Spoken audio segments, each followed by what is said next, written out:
Praise God. Bless the Lord, O my soul. Ikaw ang karapat-dapat namin itaas. Amen. Bless the Lord, O my soul. O my soul. And worship His holy name.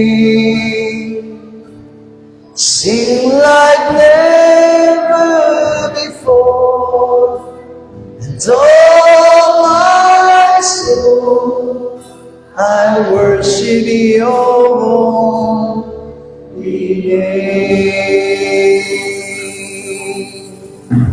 The sun comes up, it's a new day dawning. It's time to sing Your song again. Whatever may pass and whatever lies before me, let me be singing when the evening comes. Bless the Lord, oh my soul, oh my soul, and worship His holy name. Sing like never before, and all my soul, I worship Your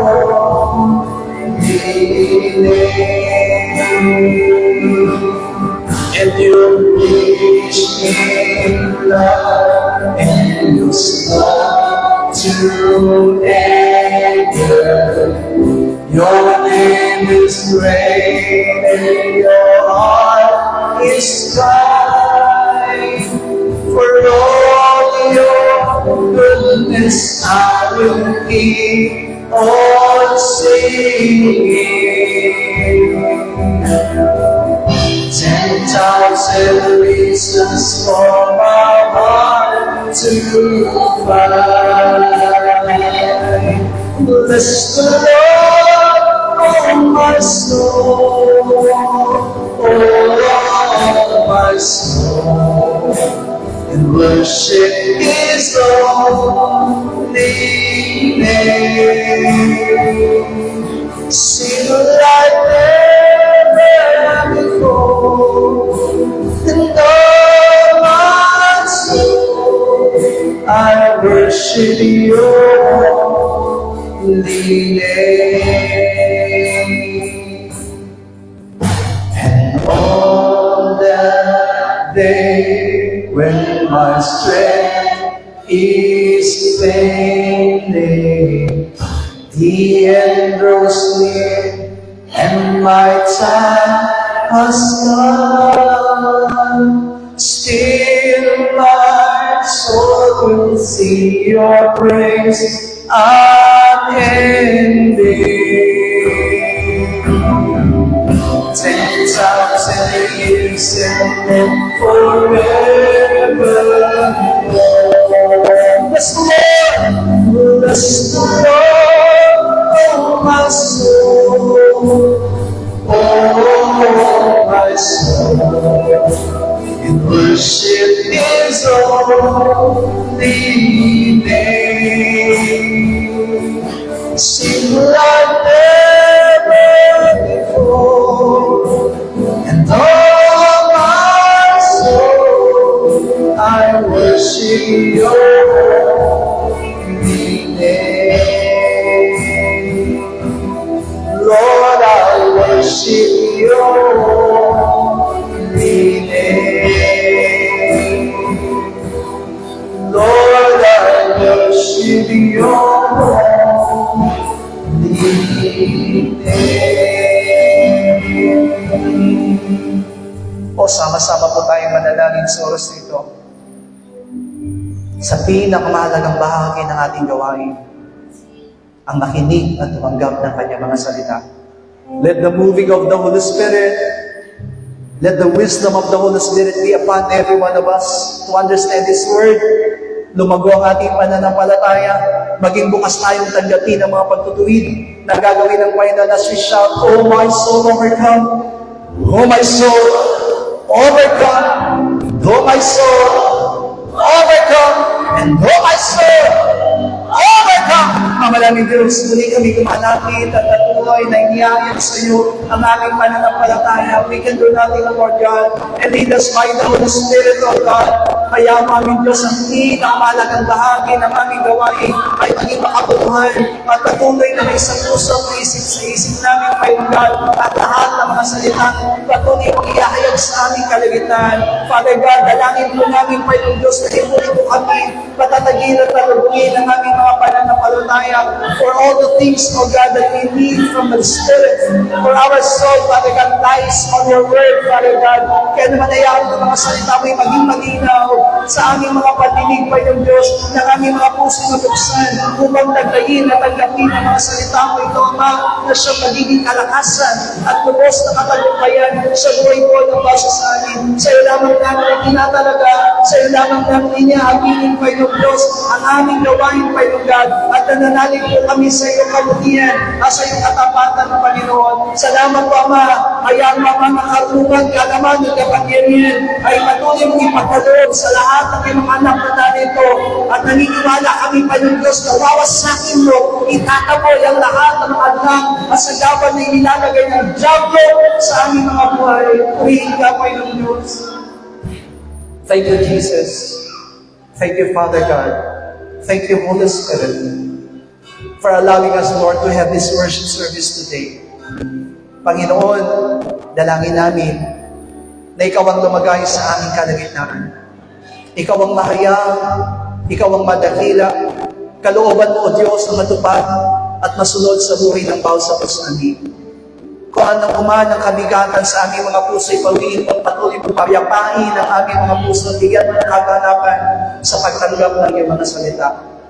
Lord, dalangin po namin, Panginoon Diyos, hanggang sa matapos po ang aming pakikinig, Ikaw lamang ang lumagay sa aming kalagitnaan. Dalangin din ang iyong likod na pagpalain mong lahat ng mga kamay na nagkaloob ng kanilang mga ikapot handog para sa iyong gawain. Ikaw ang magbalik nito ng sisig, diglig at nagumapon ng pagpapala sa kanila. At sa iyo lamang namin ibinabalik ang pagpuri, pagsamba at paglalati, at inaangkin namin ang katagumpayan sa pangalan po ng aming Panginoon Jesus. Amen. Palakpakan po natin ang aming Diyos. You may all be seated.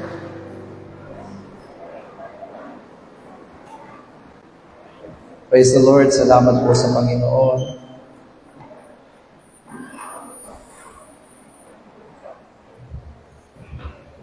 Purihin po ang Diyos sa buhay po ng baso sa atin sa umagang ito. Ang sanlibutan ay nagdiriwang ng Father's Day today. Amen. Last month, ang sanlibutan ay nagdiriwang ng Mother's Day. Pero tayo mga Kristiyano, araw-araw, hindi lamang po tuwing May at tuwing June, sineselebrate natin ang araw ng mga tatay at mga nanay, pero kailangan araw-araw, araw ng mga nanay at araw ng mga tatay. Amen?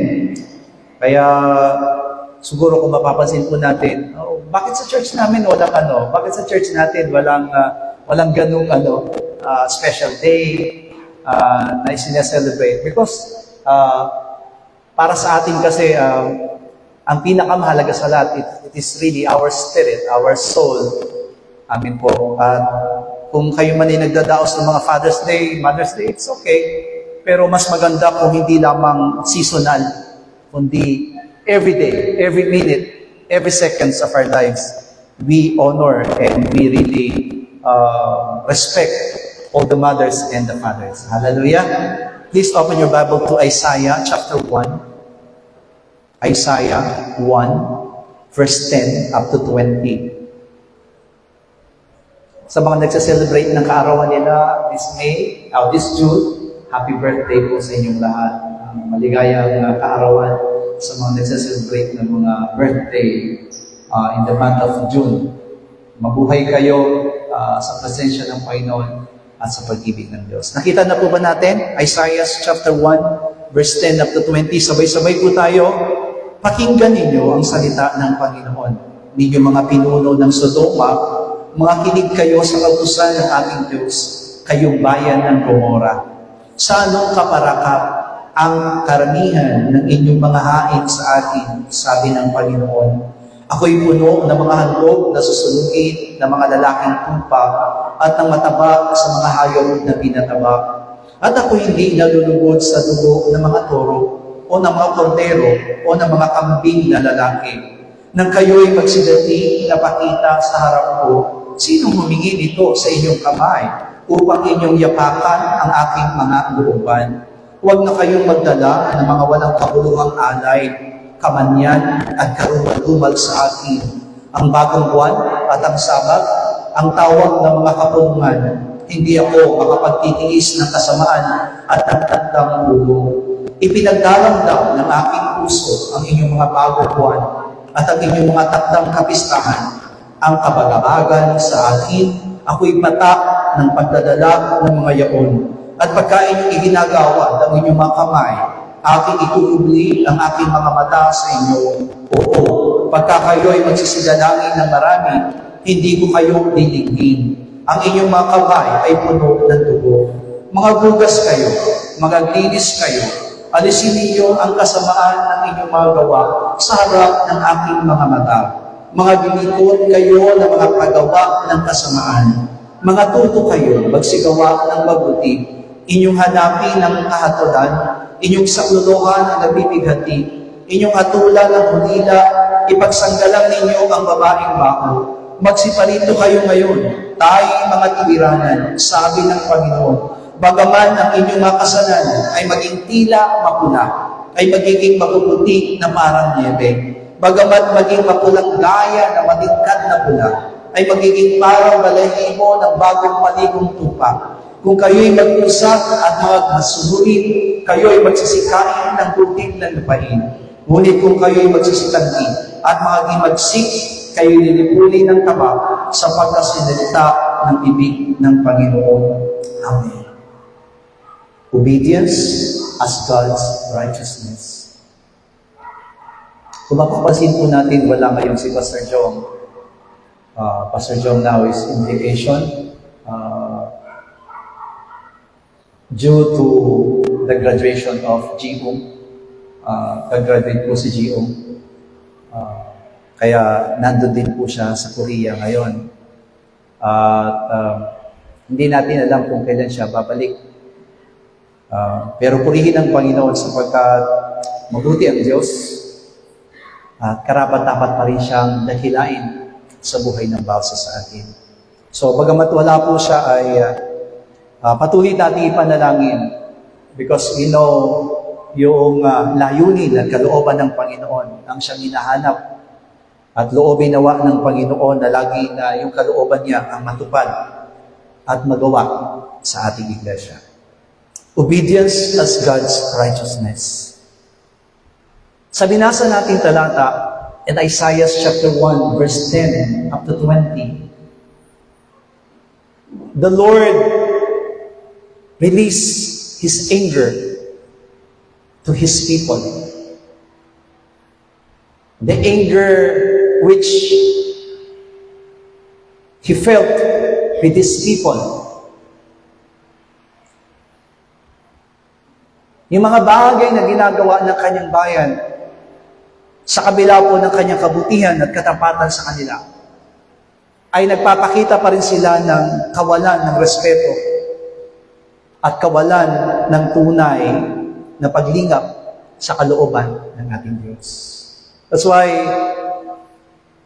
from the very start of the verses that we have read from verse 10 up to 20, makikita natin how God, it is the word of the Lord. Sabi nga po niya sa bandang huling talata, ito'y sinalita ng bibig ng Panginoon.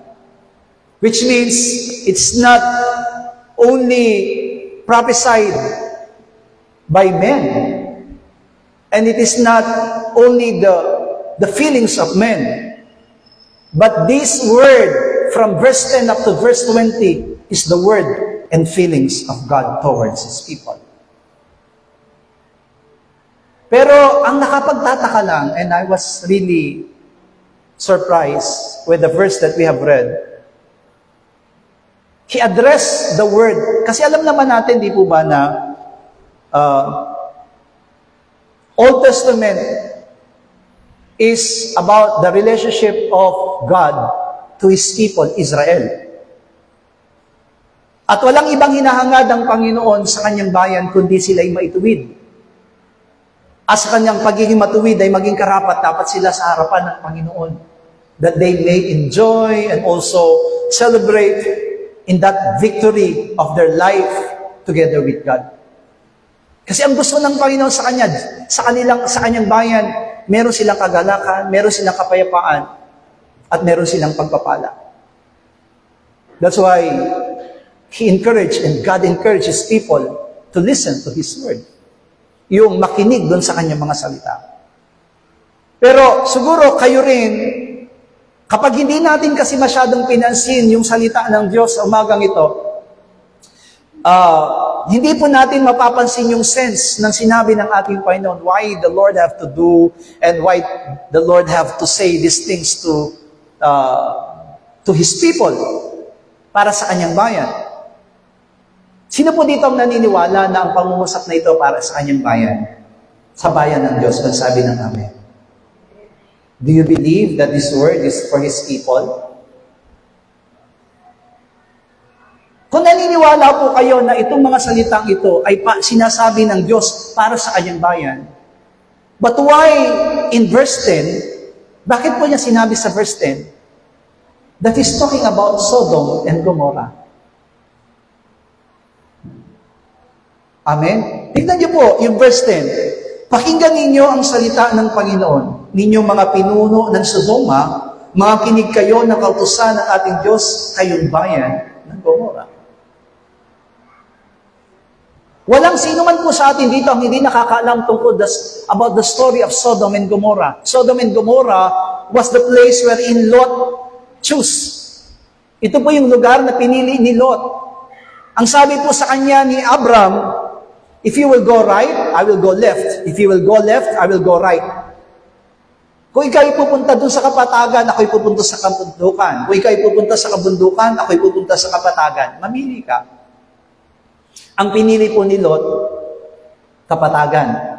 At yung kapatagan na yon ang tinatawag na Sodom and Gomorrah. What is the, ano po yung place ng Sodom and Gomorrah? It is full of abominations against God. Pag sinabing abominations, full of sin. Amen po ba? Punong-puno sila ng kasalanan.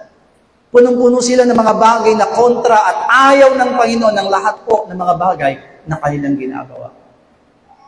Hallelujah. Sino na po dito nakapunta sa C5? Sa The Tent? Sino na po yung nakita ng The Tent? Amen. Si Joey lang kasi driver ng barangay. Wala pa po nakapunta sa inyo yung Las Piñas, Paranaque? Yung shortcut? Yung Gatchalian. Amen. Wala pa po nakarating sa inyo sa, ano pa yon? Bilyar, sipag-bilyar. Amen. Di ba? Malaki po yun, yung The Tent. Amen. Hallelujah. Para sa inyo pong kaalaman, ipanalangin natin ang Las Piñas. Why? Dahil po ang Las Piñas po ang napili po na maging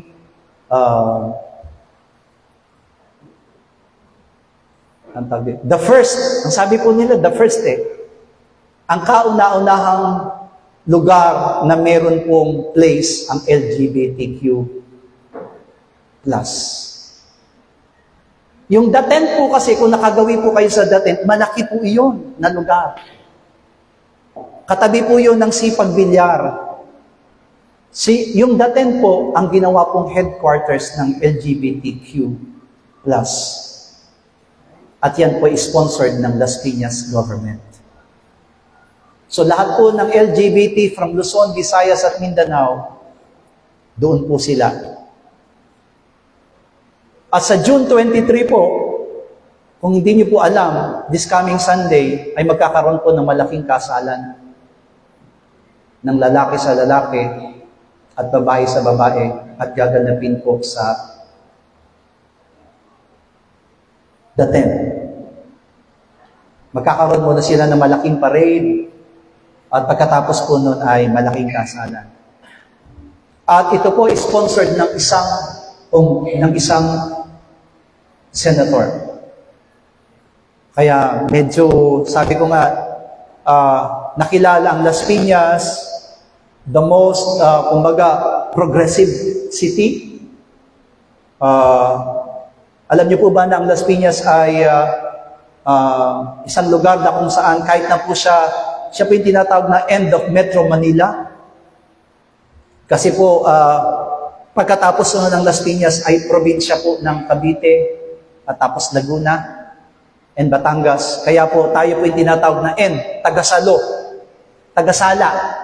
Amen. So bago sila pumunta sa South, Las Piñas muna po yung kanilang madadaanan. That's why, maliit lang po ang Las Piñas.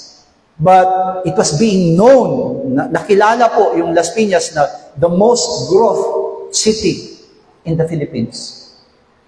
Pero hindi natin nakalain, ganito po ang mangyayari.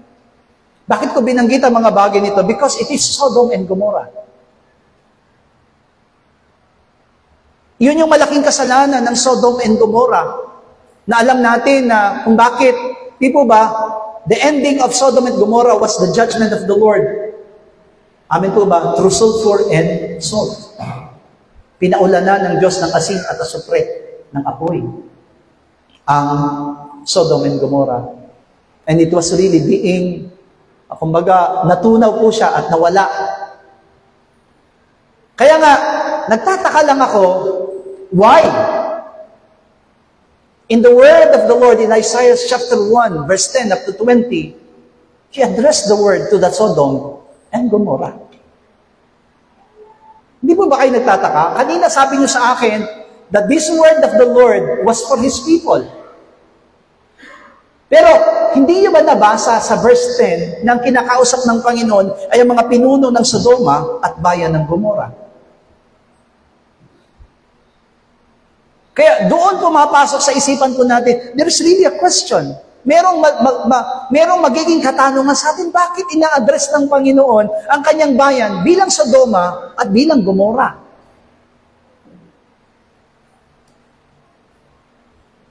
Kapag tinawag mong isang tao, kailangan mong tawagin siya sa kanyang pangalan. Dahil kapag tinawag mo yung isang tao at hindi niya pangalan ang itinawag mo sa kanya, hindi siya lilingon. Tama? Amen? Kayo po ba kapag may sumisitsit, lumilingon kagad kayo? Hindi po, kasi ang sinisititan, aso. Amen? Hallelujah. Kaya kapag may sumisitsit sa inyo, huwag po kayong lilingon kasi may pangalan kayo. Tama? Pag sinisipulan kayo, kaya nga diba may batas ngayon, bawal sumipol kayo sa mga babae ngayon. It is really against the law. Akala niyo po ba na pwede ka nang ma-demanda sexual assault kagad? Amen po ba? Medyo napakabigat. Kaya kapag nakakakita ka ng babae na sexy, hindi mo pwedeng sipulan. Pwede kanyang ipabarangay, pwede kanyang idalin sa women's desk. Ganun kaselan. Amen po ba? So kayo, sinasabi niyo sa akin kanina na ang salita ng Diyos sa mga ganito ay para sa kanyang bayan. Ngayon, hindi po ba nagbabago ang isipan ninyo na ang salita ng Diyos na ito ay para sa kanyang bayan o para sa Sodoma at Gomorrah? Sino ngayon ang naniniwala ng salita ng Diyos na ito ay para sa kanyang bayan? Magsabi ng amen. Wala na pong nag-amen. Nag-change na po agad tayo. Amen po ba? Bigla tayong nagba-oma. Bakit kanina kasi sabi natin sa bayan ng Diyos yan? Pero ang pinakausap pala ay pinunong sa Sodoma at Gomorrah. Yan ang mahirap sa ating mga mananampalataya. Madali tayong mamangay. Madali tayong mabago. Yung unang sagot po ninyo na ang salitang ito ay para sa kanyang bayan, totoo po yun. Ang nagiging katanungan na lang natin ngayon sa ating mga sarili, pero bakit inaddress ng Panginoon ang salita ng Diyos sa Sodom at Gomorrah? Kasi po, alam niyo po, in the text of Sodom and Gomorrah, bago po pala sila naging ganun kasama, they were already a believers of God. Sila rin po ay naging mananampalataya ng Diyos. Yung mga umattend nung last Friday. Amen? Ang pinag-usapan po natin last Friday is about the prodigal son. Amen? And ano daw ang istorya ng prodigal son? It's about the church. It's about the church. It is the members of the church who live the church, and it is the member of the church who remain in the church. Amen? Yung naglayas po daw na anak ay ang mga mananampalataya umalis sa church. At yung pong natirang anak ay yung mga miyembro ng iglesia na nanatili sa church. Yun po yung pinag-usapan po natin last Friday. At ang sabi po ng salita ng Diyos ngayon, about the Sodom and Gomorrah, why He speaks about this one? Because Sodom and Gomorrah, before they became like that, bago po sila naging ganong kasama sa harapan ng Panginoon. Kaya kung titignan po natin, ano po yung naging panalangin ni Abraham about Sodom and Gomorrah? Ano po yung naging panalangin niya sa Sodom and Gomorrah? Lord, Father, if there is 30 righteous men in Sodom, in 50 righteous men in Sodom, will you judge the Sodom and Gomorrah? Anong sabi ng Panginoon? I will not. For the sake of that 50, I will not judge Sodom and Gomorrah. Nag-isip-isip ulit si Abraham. Lord, once more, if there is 30 righteous people, I will not destroy. I will not judge the Sodom and Gomorrah because of that 30. Lord, last na lang. If there is 10 righteous people in Sodom and Gomorrah, will you destroy Sodom and Gomorrah? I will not. So it means, bakit dinestroy ng Diyos ang Sodom and Gomorrah? Because God did not found even 10 righteous people. Amen? Hindi po siya nakakita ng tinatawag na righteous people inside Sodom and Gomorrah. Kaya, kung titingnan po natin dito, the people of Sodom and Gomorrah, according to the text that we have read, they knew about sacrifices. Kaya ko sinabi po silang believers because they knew about sacrifice, about offerings, about worship. Amen po ba? Alam po nila. Pero ang masama po dito, mga minamahal ko, God did not accept. Hindi po tinanggap ng Panginoon yung kanilang mga sacrifice. Hindi tinanggap ng Panginoon yung kanilang mga worship. Kasi ang akala po nila, kung meron silang dala-dala na mga hayop, as a sacrifice and offerings to the Lord, they will be worthy. Magiging karapat-dapat po sila. Pero ano pong sabi ng Psalms 50 verse 10? Sabi niya, bawat hayop sa gubat ay akin. Ang hayop sa libong buron ay akin. Hindi mahalaga ang sinasabi ng Panginoon sa atin ngayon na kaya gano'n na lamang because I think even these Sodom and Gomorrah people, they try to give. Gusto nilang ibigay iyong sacrifice na yon sa Diyos. Pero tandaan po natin, ang sabi ng Panginoon kay Saul, 1 Samuel chapter 15 verse 22, obedience is better than sacrifice. Ang pagsunod ay higit na mahalaga kaysa hain. What God needs is full obedience. Yung tinatawag na pagsunod No? Even though, di ba kaya ang sabi ng Panginoon sa atin, kahit na mag-offer tayo with all our treasures and all our wealth, amen po ba? Kung yung magiging puso natin na hindi magiging karapat-dapat sa Diyos. Because it is not out of obedience, God will not accept all the things that we will give to Him. Amen? Huwag nating isipin, amen po ba, na kung ito yung naituro sa atin ay gagawin na po natin na magiging karapat-dapat na po tayo. Matthew chapter 15 verse 9 said, walang kabuluhan ng pagsamba nila sa akin na nagtuturo ng kanilang pagkaaral ang mga utos ng mga tao.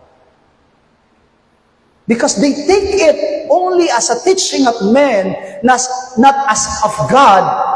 Amin po ba? Kumbaga, lahat ng bagay na ginagawa nila, it is out of men's teaching. Hindi po.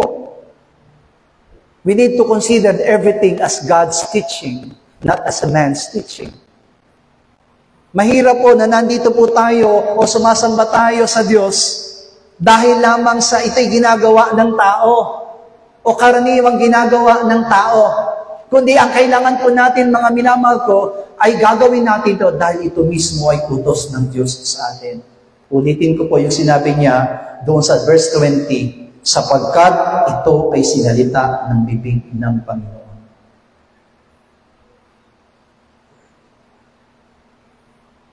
So which means, mga minamahal ko, i-reconcile po natin yung salita ng Diyos. This word of God is for the people of God. This word of God are for the sons and daughters of God. Pero kaya lang po niya binanggit na ito'y Sodom and Gomorrah. Amen po ba? Di po ba, kapag galit po kayo sa isang tao, amen, kapag may galit po kayo sa isang tao, ano po yung sinasabi niyo sa isang tao? Masama. Sometimes, amen po ba, ahas ka. Hindi naman siya ahas. Amen? Sometimes kapag galit na galit yung mga sanlibutan, sinasabi, demonyo ka. Amen? Amen? Pero hindi naman siya demonyo. Hallelujah. Pero ina-address natin yung taong iyon doon sa mga bagay na kanyang ginagawa, ayon doon sa nakikita po natin. Kaya, ganon din po yung nakita ng Diyos sa kanyang bayan, they are the same as the people of Sodom and Gomorrah. Kasi ang nakikita ko dito, as we go along with the verses from verse 10, amin po ba, pag binasa natin hanggang verse 20, nakita natin naging malumanay na yung Diyos na kapag kayo'y nanumbalik sa akin, He's talking about His own people. Kaya nga kapag dating doon sa verse 18, sinabi ng Panginoon, kahit na yung kasalanan mo ay maging kasing pula, amin po ba? Gagawin itong kasing puti ito ng niebe. So once His people will come back to Him, they will be qualified and really worthy of God's forgiveness. Kaya isipin natin mabuti na sa umagang ito, amen, isipin natin mabuti, what is really our stand? How do we stand before the Lord? Yun yung po yung itinatanim ng Panginoon sa atin sa umagang ito. How do we stand in the sight of the Lord? Baka, ang iniisip natin, anak tayo ng Diyos. Pero sa harapan ng Panginoon, we are worse than Sodom and Gomorrah. Kaya para hindi tayo matulad doon sa sinasabi ng Panginoon, doon sa Sodom and Gomorrah, mga minamahal ko, sila rin po kasi nagkaroon sila na tinatawag na spiritual parts of their lives. Naging spiritual din po sila. Tayo nasa church na yan, we are so spiritual. Amen po ba? Yan yung kagandahan po, yan yung kaibahan natin sa labas ng church. The church, they have spirit. But since they have not yet lived according to the truth, their spirit is still dead. Yung kanyang mga spirito ay patay. Pero simula po tayong nakakakilala sa Panginoon, since we have received and accepted the Lord Jesus Christ in our lives, doon pa lamang namuhay na tayong spiritual. Pag sinabi pong spiritual, we considered everything from the Word of God. Very, diba? Sa buhay po natin, napakahalaga na po ng salita ng Diyos. Di ba ba kapag ang isang tao wala pa sa Panginoon, hindi niya pinapahalaga ng salita ng Diyos? Amen po ba? Remember, ang pinakamataas sa salita sa buong mundo, salita ng Diyos. Pero tingnan niyo po yung mga tao, mas pinakikinggan nila yung salita ng tao kaysa salita ng Diyos. At naniniwala ko, ilan po sa atin o karamihan po sa atin, ganyan ang naging dati nating buhay. Pero ang masama po, kahit naman nanampalataya na tayo, ganun pa rin po ang ating pamumuhay.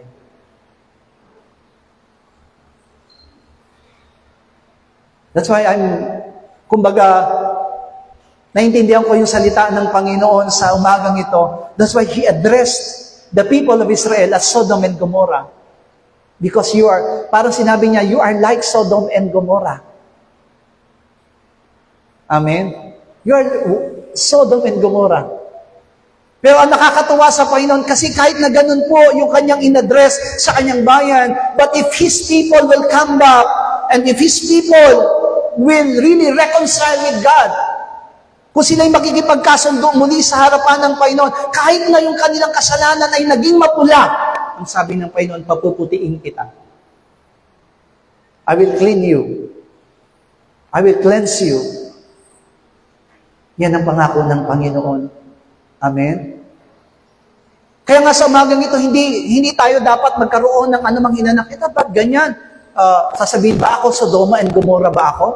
Hindi po eh. Pero tignan natin yung sarili natin, are we really? Kung nagbibigay ba tayo sa Panginoon ngayon ng sacrifice, God will accept our sacrifice. Kasi di ba, itong mga tao ito sa Isaiah chapter 1 verse 10, they offer a sacrifice. They also worship. Lumapit din sila sa harapan ng Panginoon. Dangan nga lang ang sabi ng Panginoon, I cannot accept. Sabi niya, sino ang nagbigay sa inyo ng karapatang pumunta rito? Maaring ibinigay mo ng iyong kamay. Pero sino nagsabi sa iyong tatanggapin ko ang ibinigay mo sa iyong kamay?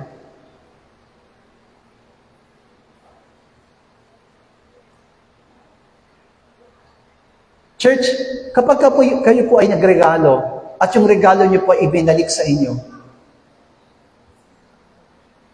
ay, thank you, Pastor. Amen. Kasi binili ko rin naman yan. Pero sa totoo lang po, that is unrespectful. Kapag ka ibinalik yung regalo mo sa iyo, yung iniregalo mo sa kanya, ibinalik sa iyo, that is unrespectful. Hindi niya tinanggap yung regalo mo, it means hindi lang yung ikaw ang hindi niya lang yung regalo mo hindi niya tinanggap, pati ikaw hindi kanya tanggap. Amen? So, masakit.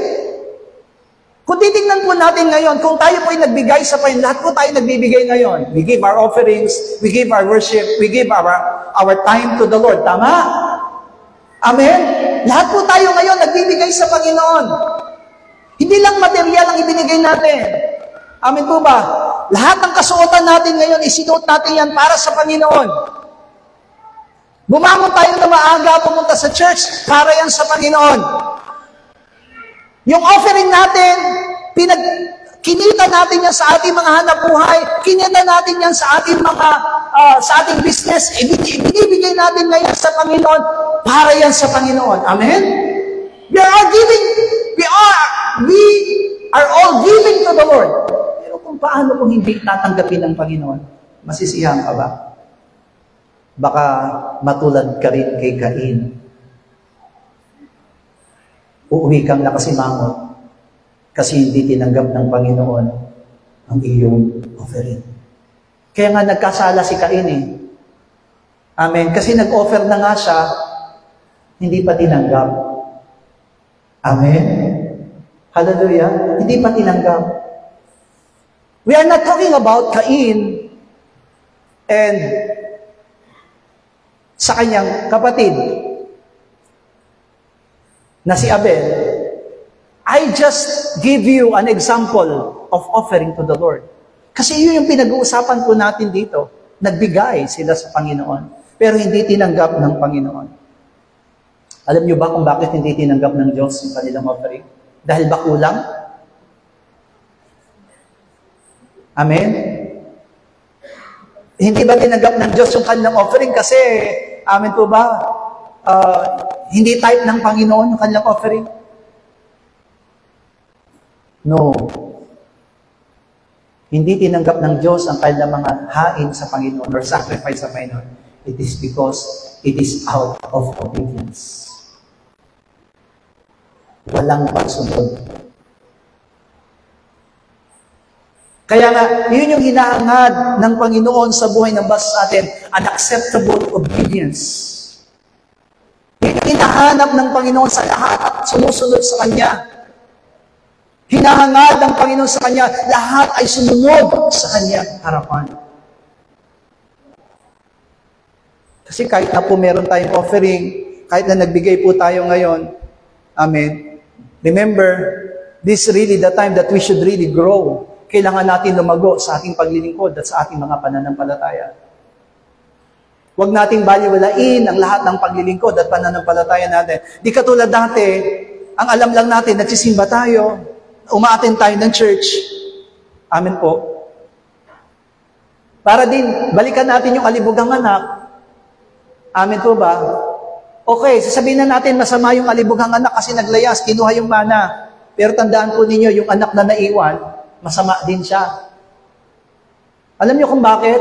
Kasi kasama siya ng tatay niya pero hindi siya lumalago sa pananampalataya. Ganyan din, maraming mananampalataya. They are remaining the church.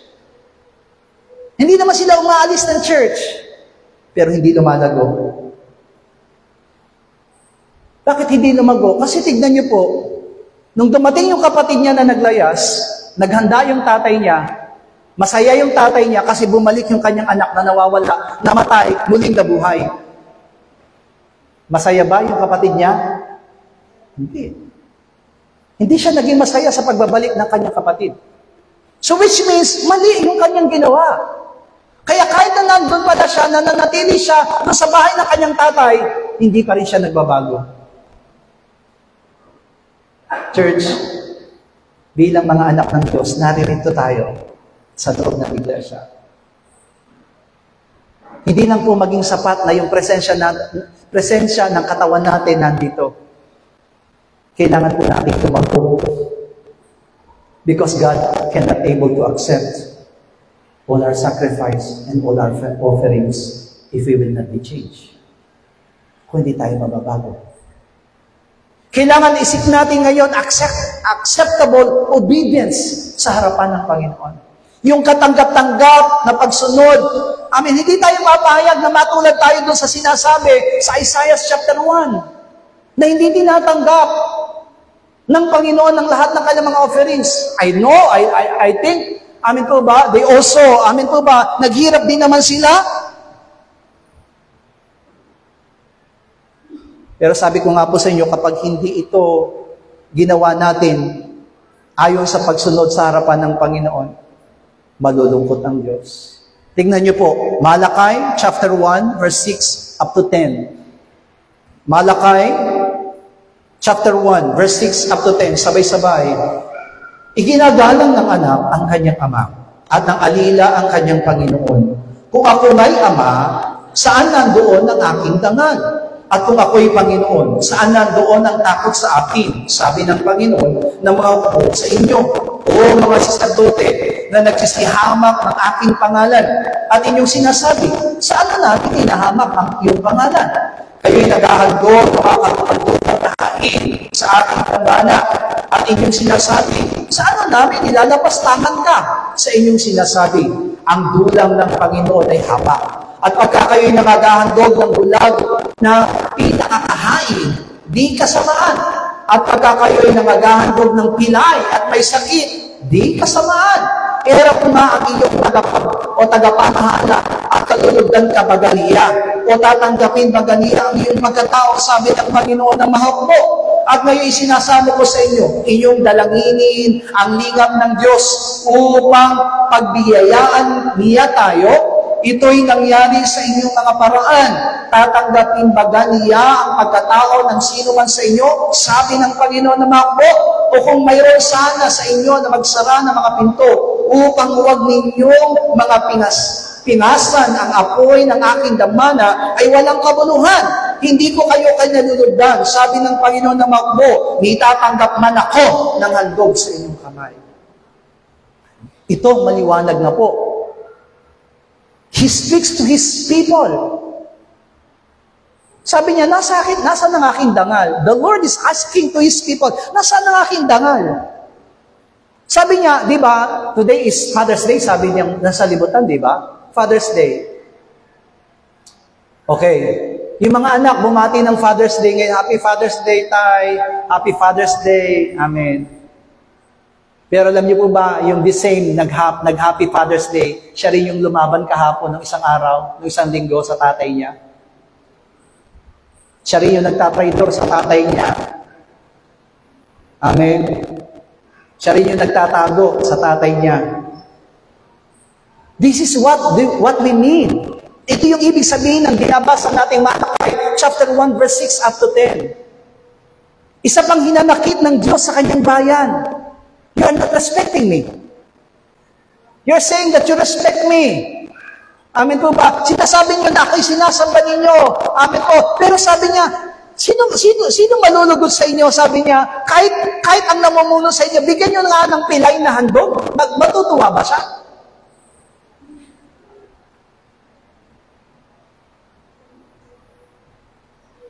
We are not talking about offerings, literally.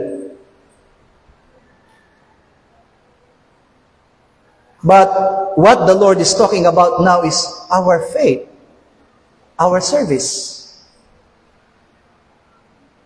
Gaano na po ba yung nararamdaman nating relasyon sa harapan ng Diyos? Anong klaseng relasyon meron tayo sa harapan ng ating Panginoon? Are we offering a good relationship with the Lord? Sabi nga po, hinahamak ninyo ang aking pangalan, ang sabi ng Diyos sa kanyang bayan. Sabi ko, Lord, nakakalungkot kung ganyan din ang magagawa namin sa iyo na kami mismo na mga anak mo, hinahamak namin ang iyong pangalan. Pag sinabing hinahamak, we do not respect your name. God is talking to our personally. Kinakausap tayo ng Diyos personally. Tanungin natin yung sarili natin, kamusta na ba yung pananampalataya natin? Kamusta na ba yung pagdilipod natin sa harapan ng Panginoon ngayon? That's why God is really aiming to have an acceptable obedience sa buhay ng bawat sa atin. Deuteronomy chapter 4, Deuteronomy chapter 8, Deuteronomy 28, Deuteronomy chapter 30. Pag binasa niyo po yan, lahat po ng mga makabanata po ng Deuteronomy, it's about God requires Israel to obey all His instructions. Deuteronomy 4, Deuteronomy 8, Deuteronomy 28, Deuteronomy chapter 30. Diyan ibinigay ng Panginoong Diyos ang lahat ng kanyang batas sa kanyang bayan. Ito ang susundin ninyo. Ito ang gagawin ninyo. Huwag niyong kakalimutan. Sundin ninyo. Lalo na pagdating sa 28. Amin po ba? Ito ang mangyayari kapag sinunod ninyo. Number 1, number 2, number 3, number 4. Amin po ba? Verse 1, verse 2. Di ba? Makita niyo po. Pero sa bandang huli, ito naman ang mangyayari sa inyo kapag hindi niyo sinunod. Lahat ng sinabing positibo dun sa nauna, naging negatibo sa pangalawa. So which means God is requiring His people to be obedient to Him. At yan din yung hinahangad sa atin ng Diyos. Hindi wag nawang dumating sa pagkakataon na inahin tayo ng Panginoon na Sodom and Gomorrah. Ibig sabihin, instead of our facing eternal life and we're facing that eternal, amen po ba? Eternal blessings of God in our lives. eternal punishment ang ipagkakalaw sa atin ng Panginoon. God is really asking for us. That's why Moses, kapag binasa natin ang mga kabanata yun, Moses asked the people of Israel, keep. You need to keep God's commands. Keep it in your hearts. Ano ba yung layunin po natin? Bakit tayo nilikha ng Panginoon? Ecclesiastes chapter 12, verse 13. This is really our purpose. Ito ang wakas ng bagay. Lahat ay narinig. Ikaw ay matakot sa Diyos at sundin mo ang kanyang mga utos sapagkat ito ang buong katungkulan ng tao. Lahat na po ng tao magsabi ng amen. You're all. Yung hindi nagsalita ng amen, nagdududa sila, tao ba ako? Lahat na po ng tao magsabi ng amen. Ano daw ang katungkulan natin? Matakot at sumunod sa utos ng Diyos. Hallelujah. This is really the purpose of men. Kaya nga, kung titingnan po natin, kahit sabihin natin, napakahigpit pala. Lalabas na ako ng church. Pag lumabas ka ng church, tao ka pa rin. At bilang tao, kailangan mo matakot at sumunod sa harapan ng Diyos. So, ibig sabihin po nito, babagsak at babagsak pa rin tayo doon sa tinatawag na pagsunod. This is really God's requirements as His righteousness. Kaya di ba sabi ng Panginoon, ang sino mang mananalig kay Kristo, hindi na mapapahamak, kundi magkakaroon ng buhay na walang hanggan. Ibig sabihin, kapag ikaw ay nanampalataya, pag sinabing nanampalataya, sumunod ka dun sa utos ng Diyos. Yung pananampalataya kasi is equal with obedience to God. Wala naman siyang ibang nire-require sa atin. Hallelujah. Wala siyang ibang nire-require sa atin. The only God requires to us is to believe, to obey.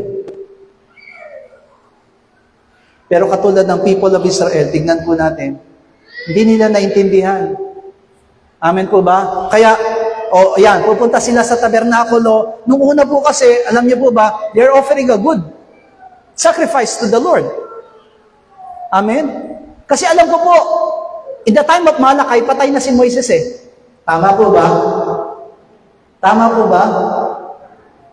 Hallelujah. Patay na si Moises niyan. It is already the time of the end. Prophets in the Old Testament. Amen po ba? Wala na yung leader nila. Pero alam ko po, sinusunod pa rin nila si Moises eh. Kaya nga nung dumating si Kristo, anong sabi niya po? Anong sabi ng mga tao kay Kristo? Masigit ka ba sa kay Moises? Because, di ba, the people of Israel respect Moses very high. Napakataas ng kanilang respeto kay Moises. Pero dahil patay na si Moises, nung buhay pa si Moises, kapag nag-o-offer sila, good. Lahat ng good, binibigay nila. Amen. Amen. Kasi nandun pa si Moises eh. Nung namatay si Moises, eto na siguro yung tinatawag na nagsawa na. Matagal na ako naglilingkod sa Panginoon, kaya paunti-unti na lang. Hindi na yung sagad-sagad. Nabigay ko na yung dating sagad, kaya konti-konti na lang. Kaya sabi ng Panginoon, kapag yan ba, ibinigay ko sa namumuno sa iyo, matutuwa sa iyo. That's why the Lord said in Malachi chapter 1, nasa ng damal ko. Sabi niya, iginagala ng mga anak ang kanilang mga ama dito sa lupa. Hallelujah. Tandaan po natin, ang paggalang hindi lang na ipapakita sa Happy Father's Day. Kung talagang iginagalang natin ang tatay natin, ipakita mo yan sa iyong buhay. Kaya nakakatawa yung mga anak na they respect their amen po ba, yung kanilang tatay, na kapag sumweldo sila, tinitreat nila yung tatay nila. Mga tatay, na-treat na ba kayo? O na-trick kayo? Treat or trick?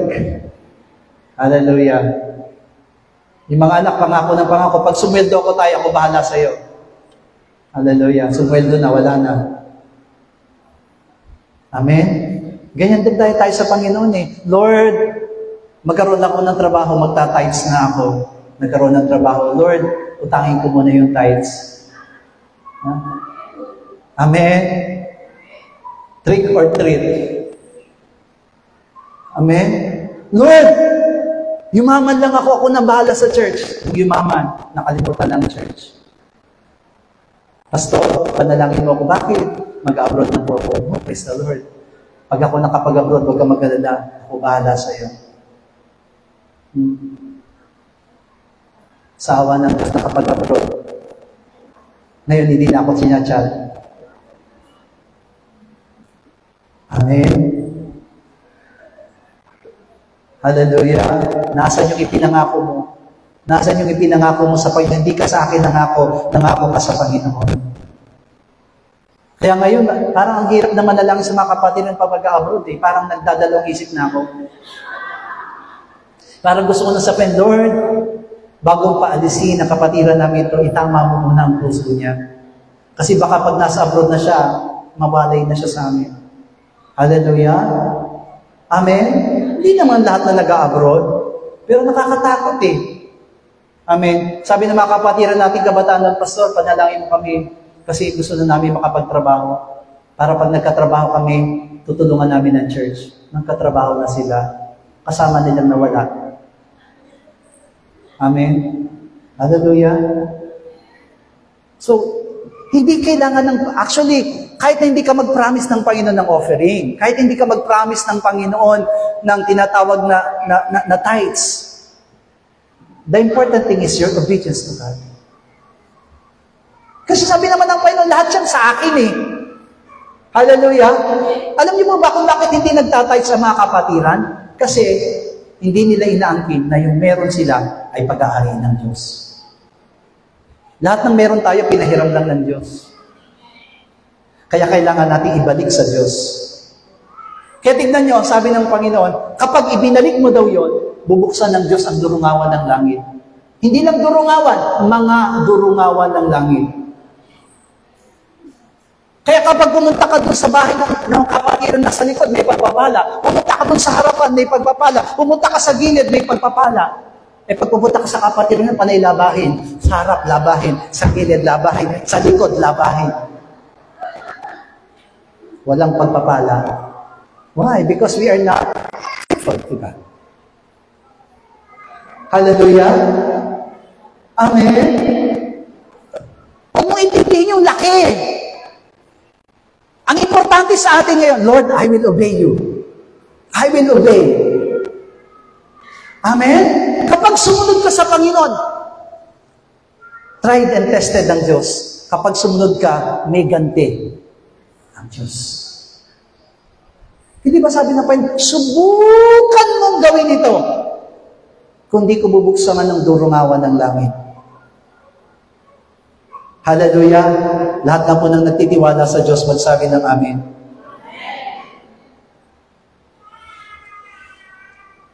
We need to change. Diba sabi nga po sa Romans chapter 6, verse 16 up to 18. Hindi ba ninyo nalalaman na kung kanino ninyo inihahandog ang inyong mga sarili na pinakaalipin upang tumalima, ay kayo'y mga alipin na yaong inyong tinatalima? Maging sa kasalanan, sa ikamamatay, maging sa pagtalima, sa pagiging matuwid. Sa tatapwat, salamat sa Diyos na bagamat kayo'y naging mga alipin ng kasalanan, kayo'y naging mga matalimahi sa puso buon sa uri ng aral na pinagbigyan sa inyo. At yamang pinalaya kayo sa kasalanan, ay naging mga alipin kayo ng katuwiran. Sabi doon, huwag tayong paalipin. Amen po ba? Sometimes this really the problem. We became servant of our own sin. Nagiging alipin tayo ng sarili nating kasalanan. Alam niyo po, ang kasalanan parang basura. Hallelujah. Ano po ang dapat sa basura? Tinatapon. Amen po ba? Hindi po yan itinatabi sa higaan. Amen? Hindi po yan isinusuot. Hallelujah. Ang basura po, itinatapon sa dapat tapunan. Pero ang nangyayari po, di ba, sin is trash. Ang kasalanan po, parang basura. Yan ang nakapagpaparumi sa atin. Once na ikaw ay naglagay ng basura sa bulsa mo, sa katawan mo, marurumihan ka. Amen? Hallelujah. At walang sino man sa atin ang gusto ng marumi. Kaya nga po, pero ang nangyayari po, we became servant of that sin. Hindi natin maitapon-tapon yung kasalanan. Yakap-yakap natin. Ang sabi niya po sa Pablo, sino man ang naalipin sa anumang bagay, ay alipin ka noon. Kaya kung halimbawa may bisyo ka, hindi mo matanggal, alipin ka ng bisyo. Amen? Hallelujah? Kung ano man yung mga bagay na sinusunod mo, alipin ka noon. Hallelujah. Kung sinusunod mo ay sanlibutan, alipin ka ng sanlibutan. Amen? Kaya kung ang sinusunod mo ay Diyos, alipin ka ng Diyos. Kasi sabi niya po sa Pablo, kung saan ka daw napapaalipin, alipin ka niyon. Kaya sabi niya, dati alipin tayo ng kasalanan. Pero, pinalaya na tayo. Sabihin nga natin, pinalaya na ako sa kasalanan. Pinalaya na tayo. Pag sinabing pinalaya tayo sa kasalanan, tinapon na ni Kristo yung kasalanan natin. Amen! Hallelujah! Anong ginagawa natin? Dinadampot ulit natin. Hallelujah. Lord, sayang. Amen? Para tayo si Inday Roning. Kilala niyo si Inday Roning? Yung vlogger? Yung nag-ano siya, ang tawag doon? Nangangalakal? Amen? Di mo ba? Yung mga tinatapon ng mga grocery store, kinukuha ulit nila. Kasi doon daw sa Amerika, kahit na magagandang bagay, tinatapon. Kaya kinukuha niya. Okay naman si Inday Roning kasi tinutulang niya naman doon sa mga, sa mga, pero, that is good things.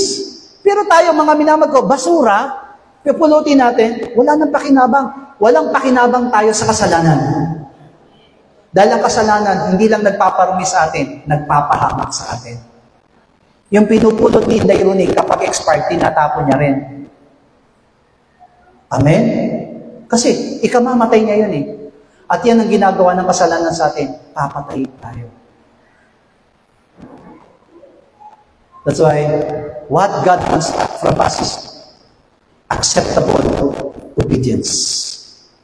Hallelujah. Kailangan gawin po natin. At ang sabi nga po sa Revelations chapter 22 verse 14, hindi lang ka dapat sumunod. Ang sabi ng Panginoon, mapapalad ang naghuhugas ng kanyang damit upang sila'y magkaroon ng karapatan sa punong kahoy ng buhay at makapasok sa bayan sa pamamagitan ng mga pintuan. You need to remain clean. Nandito ka na sa church. Mananampalataya ka na ng Panginoon. Your work is to obey the Lord and remain clean. Manatili kang malinis sa harapan ng Panginoon. Acceptable obedience. Number 2, ano yung gusto ng Panginoon sa atin? Submissive obedience. Natatandaan niyo po ba yung sa Lucas, na merong isang centurion, amen po ba, na yung kanyang alipin ay may sakit, at lumapit siya sa Panginoon. That is in Luke chapter 7. Amen po ba? Ang sabi po nitong centurion na ito, Panginoon, may sakit po ang aking alipin. At pwede ba inyo itong pagalingin? Anong sabi ng Panginoon? Okay, I will come with you para pagalingin ang iyong alipin. Pero sumagot uli yung pinuno. Anong sabi ng pinuno? Panginoon, hindi ako karapat-dapat napuntahan pa ng aking Panginoon. Ako'y meron ding alipin. Kapag sinabi ko sa alipin kong iyon, pumunta ka rin siya'y pupunta. Pag sinabi ko sa alipin na yun, pumaroon ka, siya'y paroroon. Sabihin mo lang at ang alipin ko ay gagaling. Sabi ng Panginoon, hanga ako sa iyong pananampalataya. Amen po ba? Kasi nakita niya doon, mga minamahal ko, na He's very, yung tinuturo niya, yung pagiging submitted. Ganon yung paggalang niya, ganon yung pagsunod niya sa harapan ng Panginoon. Amin po ba? Hindi mahalaga yung ako, ang mahalaga ikaw kasi mas mataas ka sa akin. Pero minsan, mga minamahal ko, ang nangyayari sa mananampalataya, totoo po, tinatawag natin siyang Panginoon, pero the true lords of ourselves, ang tunay na Panginoon ng ating sarili natin. We obey ourselves. Amin po ba? We obey our wants. We obey our desire. Amin po ba? Yun yung sinusunod natin, hindi yung gusto ng Panginoon. Kaya kapag ginusto natin, kaya kahit ayaw ng Panginoon, susundin natin. Kaya humanga ang Panginoon. Yung binasa natin yun, yung sinabi ko po sa inyo na yon, ay nasa Luke chapter 7, verse 8 and verse 9. Amen po. Kaya yung alipin na yon, very submissive. Diba? Katulad ng Panginoon. Kaya diba, ang sabi ni Apostol Pablo, Philippians chapter 2 verse 5, magkaroon tayo ng kaisipang katulad ng kay Kristo. Sa susunod na talata, bagamat siya'y Diyos, hindi niya pinilang maging kapantay ng Diyos, kundi nagkatawang tao. At naging masunurin. Naging masunurin hanggang kamatayan. Hallelujah! Bigyan nga po natin ng malakas na palakpak ang ating Panginoon Jesus. Why? Because He's submissive. He's very submissive. Sabi niya sa John chapter 6 verse 38, bumaba ako dito sa langit. Para ano? Para tuparin ang kalooban na nagsugo sa akin. He's very submissive. Kaya kahit na ipinanalangin niya, Lord, if you can remove this cup of sufferings in my life, but not my will, but let your will be done. Kalooban mo masunod. Church, ang kalooban ng Diyos, mahirap masunod sa sanlibutan. Amen po ba? Pero alam niyo po ba ang nangyayari ngayon? Nahihirapan na rin masunod ang kalooban ng Diyos sa loob ng iglesia.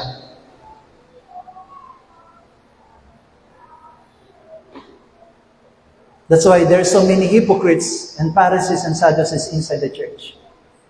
We became hypocrites. Totoo na sinasabi natin tayo mananampalataya, pero sa kabila ng lahat ng bagay na yun, hindi tayo totoo sa harapan ng Panginoon. Why? Because we do not submit ourselves before God. Hindi nakikita sa atin yung submissive obedience sa harapan ng ating Panginoon.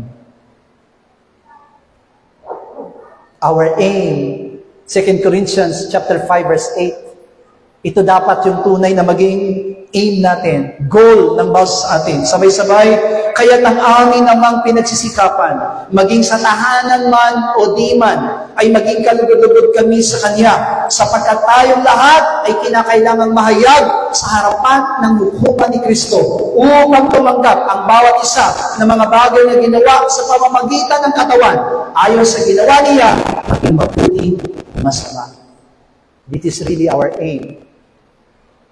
Whether in the house of the Lord or outside the house of the Lord. Diba sabi niya, sa labas man o sa loob ng bahay.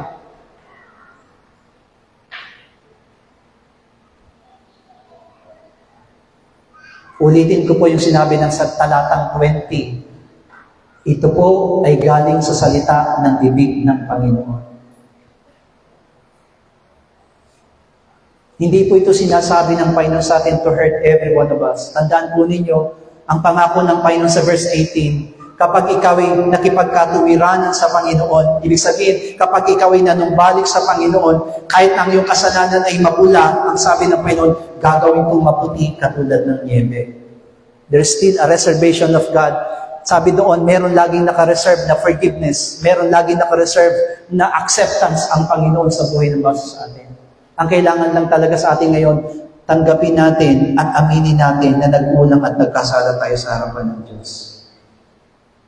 But the problem is, hindi natin maamin eh. Lagi natin sinasabi, ay hindi, wala akong ginawang kasalanan, wala akong ginawang hindi maganda, wala akong kamalian. Pero diba sabi sa Juan, kapag sinabing mo wala kang kasalanan, ginagawa mo sinungaling ang Diyos. Amen? Ang kailangan lang ng Panginoon sa atin, kung nagkasala tayo, wag na tayong mga tuwiran sa Panginoon, lumuhod na tayo sa harapan niya at humingi ng kapatawaran. That's it. Lord, kung yung binabanggit ni pastor na salita mo sa akin, ganyan ako, patawarin mo ako. This is what God wants. Ito yung gusto ng Panginoon. Aminin natin. Hallelujah. Kasi yun yung nakikita ko sa bayan ng Diyos eh. Yung bayan ng Diyos kasi lagi silang merong tinatawag na nakalaan sa Panginoon na paglaban. Hindi naman kami ganyan. Hindi nila namamalaya, napapahamak sila dahil sa katigasan ng kanilang ulo. And right now, this is really, ito rin yung nangyayari ngayon sa mananampalataya, ang tigas ng ulo natin. Alam nyo, itinutuwid na tayo minsan ng salita ng Diyos, ayaw pa rin natin magpatuwid. Nasa church tayo, nakikinig tayo ng salita ng Diyos, pero yung isipan natin nasa labas.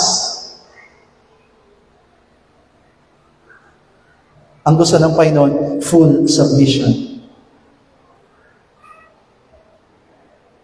Tandaan natin, hindi lahat ng bagay nakalulugod sa harapan ng Panginoon. Alam niyo po ba na kung bakit ipinapatay ni Poncio Pilato, bakit itinuloy na ipapatay ni Poncio Pilato ang ating Panginoon? Totoo po, that is will of God. Of course, that is will of God. Pero bakit pumayag si Poncio Pilato na parusahan si Jesus ng kamatayan?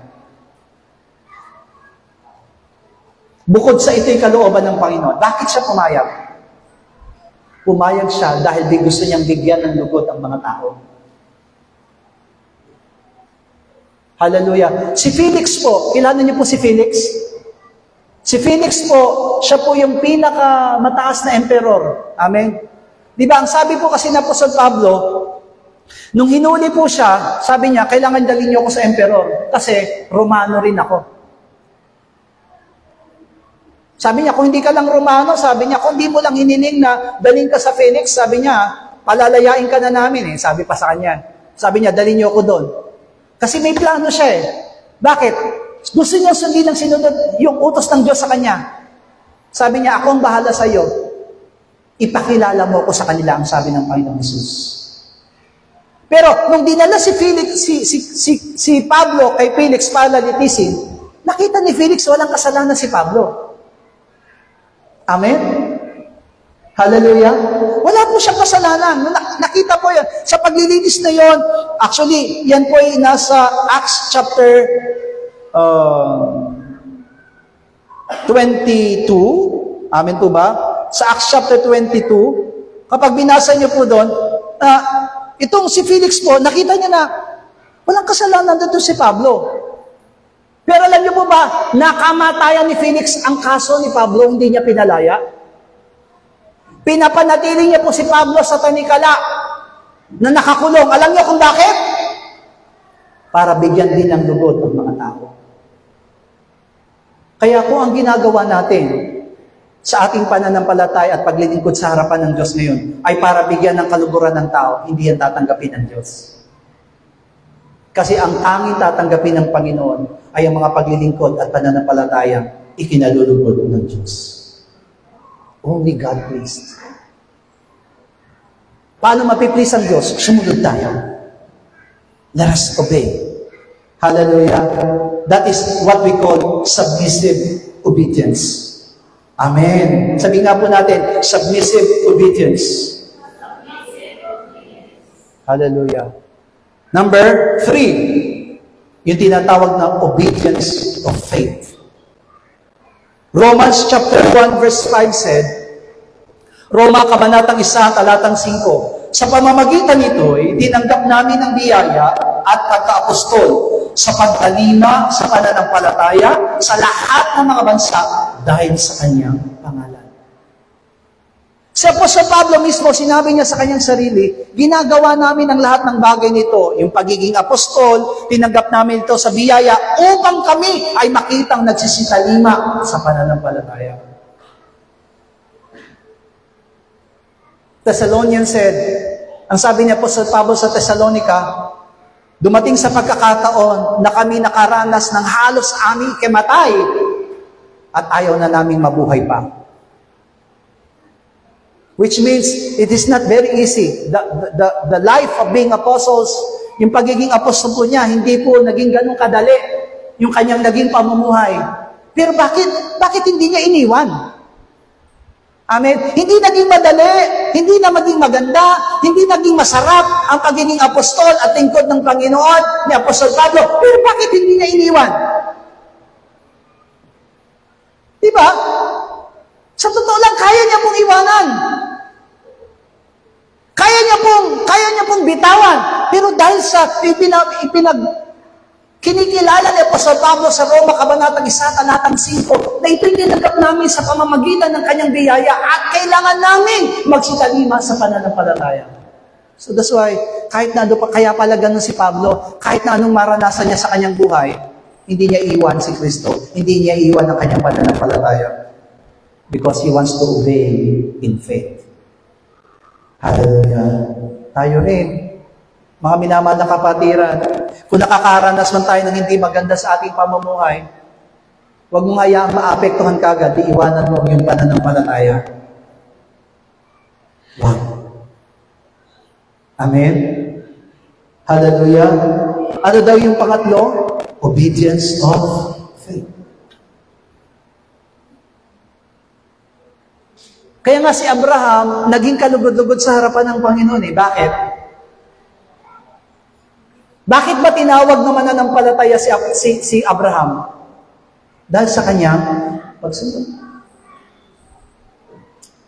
When God asked him, nung sinabi ng Panginoon sa kanya, iwanan mo ang iyong mga magulang, iwanan mo ang iyong bayan, at pumunta ka sa lugar na pinapupunta ko sa iyo, he obeyed. Amen? He obeyed. Nung nagkaroon siya ng dalawang anak, isa sa alipin, isa sa amen po ba? Isa sa tunay na asawa. Nag-aaway sila. Nag-aaway yung kanyang mga dalawang asawa. Amen? So sabi ni Sarah, lumayas kayo. Kami ang tunay na pamilya ni Abraham. Lumayas kayo. Ang sabi ni Abraham, huwag mo silang palayasin. Anak ko rin si Ismael. Anong sabi ng Diyos sa kanya? Sundin mo yung sinasabi ni Sarah. Dahil hindi siya ang tagapagmana. Si Isaac ang tunay na tagapagmana. He obeyed. Pinalayas niya ba si Ismael at saka si Hagar? Amen. Amen? Pinalayas niya. Kasi kailangan niyang sumunod. Sabi ng Panginoon sa kanya, bukas ng umaga, bumangon ka, i-offer mo yung anak mong si Isaac sa akin. Bugtong na anak ko to. Tara, alis tayo. Ang sabi ni Isaac, meron na tayong panggatong, meron na tayong apoy, nasa inyong ating sacrifice. The Lord will provide. Hindi niya alam na siya yung sacrifice. Nung papatayin niya si Isaac, anong sabi ng Panginoon sa kanya? Huwag mong sasaktan ng bata. Pinatunayan mo, ako iyong minamahal. Lahat nga po na nagmamahal sa Diyos, pagsabi ng Amen, kung mahal natin ang Panginoon, sumunod tayo sa Kanya. Huwag na po tayong magdalawang isip ngayon. Hallelujah. Sabi kanina ni Apostol Pablo, kung saan ka napapaalipin, kung sinong sinusunod mo, alipin ka nun. Kaya kung kasalanan ng sinusunod mo, alipin ka ng kasalanan. Kung ang sanlibutan ng sinusunod mo, alipin ka ng sanlibutan. Dapat maging alipin lamang tayo ng Diyos. That's why Abraham obeyed God. Ang hirap, sa totoo lang po, lahat ng pinagdaanan ni Abraham, napakahirap. Pero, lahat naging madali para sa kanya. Alam niyo po, yan ang dahilan kung bakit ang sabi ng Panginoon, Genesis 22:18. Genesis 22:18. At pagpapalain sa iyong binhi ang lahat ng bansa sa lupa, sapagkat sinunod mo ang aking tinig. Hallelujah! Bakit daw pinagpala si Abraham? Dahil magaling ba siya? Hindi. Ang sabi doon, dahil siya ay sumunod sa Diyos. Sabi mo ka sa katabi mo na 3 beses, sumunod ka sa Diyos, sumunod ka sa Diyos, sumunod ka sa Diyos. Amen! Hallelujah! This is really obedience of faith. Amen. Mahirap, pero gawin mo. Why? Because that is obedience of faith. Amen? Kaya, instead na hindi na tatanggapin ng Diyos ang offering mo next time, your sacrifice that will be offered to the Lord, I will accept it. Why? Because you do it. Because of your obedience.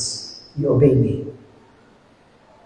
Mahirap po na nandito tayo sa church, lahat ng ginagawa natin sa loob ng 2 oras ay hindi tatanggapin ng Panginoon. Bakit? Walang pagsunod. Kailangan gawin natin ang lahat ng may pagsunod. Hallelujah.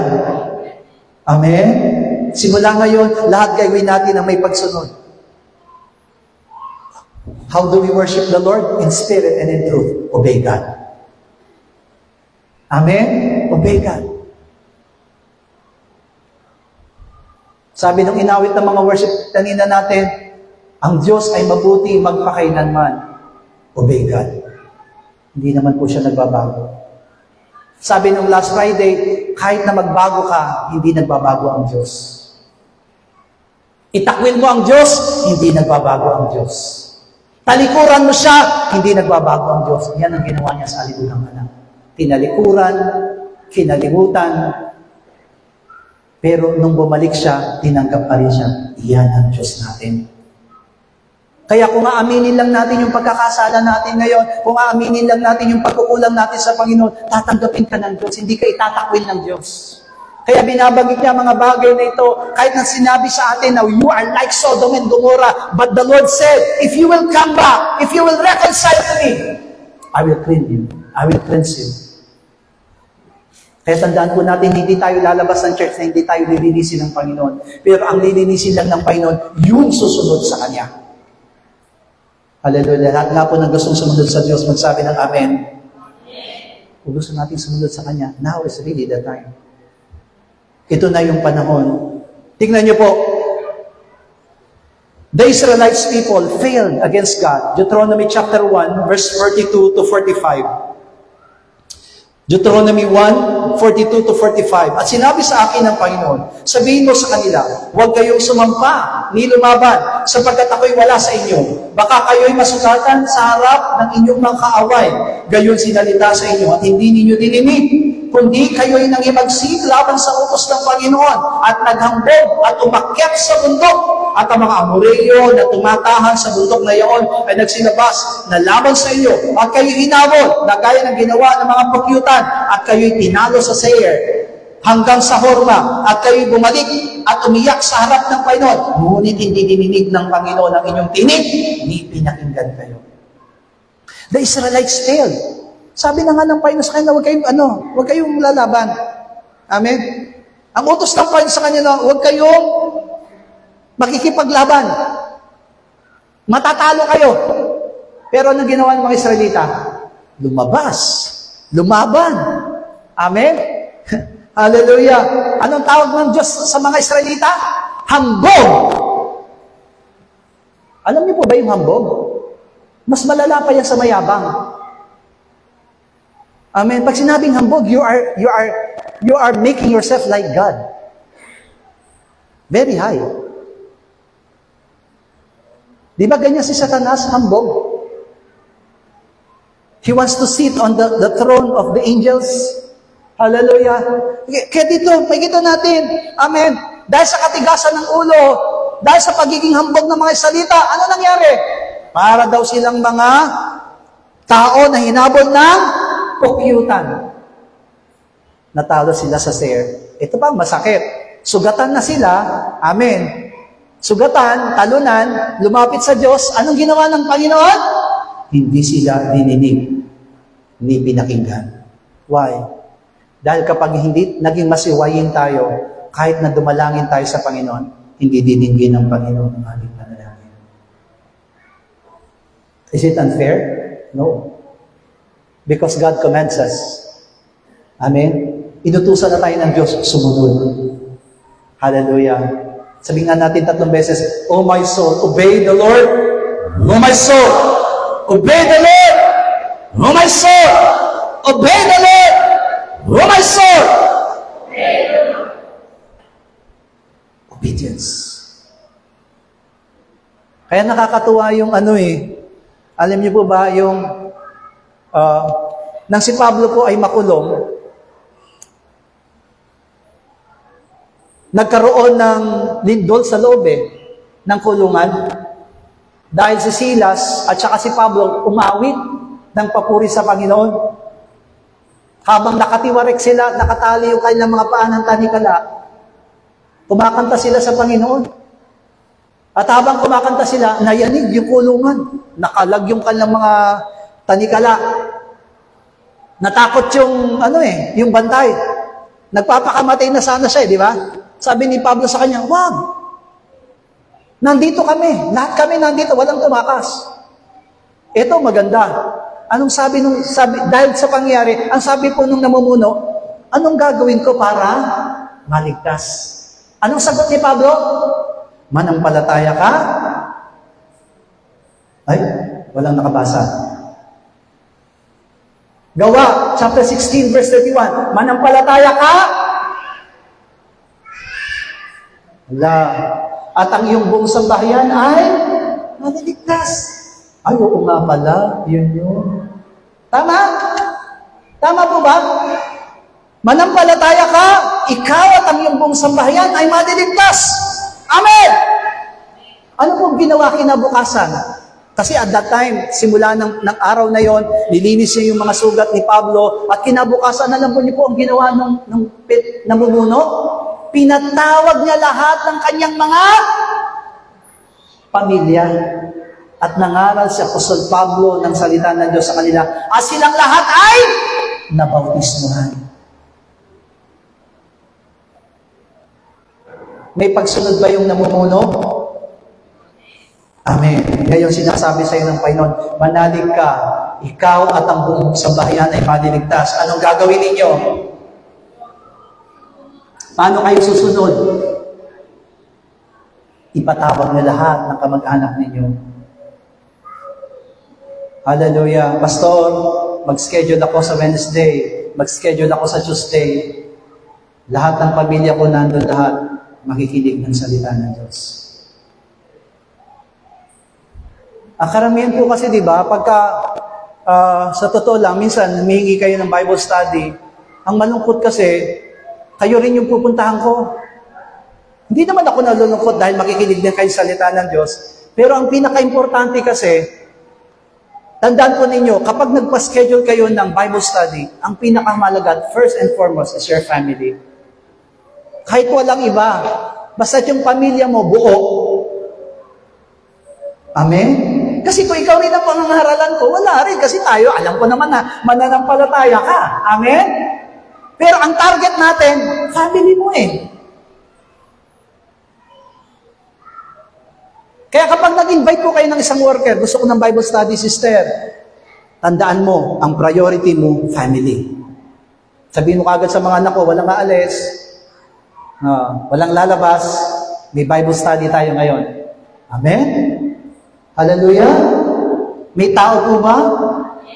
Parang isa lang yung ay namumuno Ikaw at ang iyong buong sambahayan ay maliligtas. Hallelujah!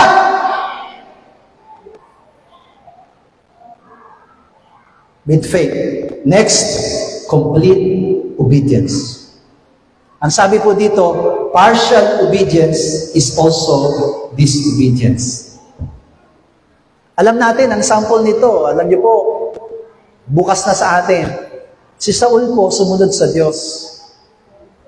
Ang sabi ng Panginoon sa kanya, before you go on war on the Amalekites, sabi niya, tandaan mo, lahat papatayin mo. Wala kang ititira. Tao, hayop, patayin mo lahat. Ganun naman ang ginawa ni Saul, nakipaglaban siya. Amen po ba?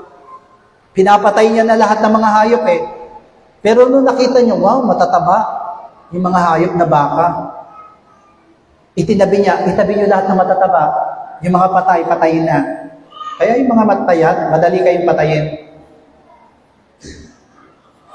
Yung matataba, ulit pinapatayan. Hallelujah. So, hindi pinatay. Amen. Ano nangyari? Ang sabi ng Panginoon sa pamagitan ng kanyang lingkod, hindi naririnig kong iyakan ng mga baka. Ang sabi ni Saul, itinira ko po yan sa Panginoon. Kasi napansin ko na sila'y matataba, gusto kong ihain sa Panginoon. Yan po yung binabanggit natin kanina. Obedience is better than sacrifice. He obeyed the Lord, but not in full. Kung susunod ka na sa Panginoon, sumunod ka na ng lubos. Hallelujah! Sabi mo nga sa katabi mo, sumunod ka ng lubos sa Panginoon. Hallelujah! Buong puso na yan. Amen? Buong puso. Kaya nga si Caleb, amen po ba? Si Caleb at si Joshua, kahit na alam nila na mahirap, pero sumunod sila sa Diyos. God will give this land to us. Amen? Bibigay ng Panginoon ang lupang ito sa atin. That's why He completed everything. Sino pa yung hindi po kompletong sumunod? Si Lot. Amen? Yung asawa ni Lot. Amen? Huwag kayong lilingon. Kahit na anong marinig ninyo, kahit na anong napapansin ninyo, huwag kayong lilingon. Hallelujah. Nandun na sila sa tulukdok eh. Paglagpas nun, wala na, ligtas na sila eh. Anong ginawa ni Mrs. Lot? Lumingon. Naging haliging asin. That's right. It's incomplete for this obedience. Church, God wants from us is complete obedience. Kompletuhin natin yung obedience natin sa harapan ng Panginoon. Amen? Hallelujah. Kahit na anong mangyari, sabihin na natin, kahit na anong mangyari, susunod ako, Panginoon. Kahit na anong mangyari, gagawin ko, Panginoon. Hindi kayo nangako sa tao. Nangako tayo sa Panginoon. Hallelujah. Put that in our hearts. Kaya ngayon, tatayo tayong lahat.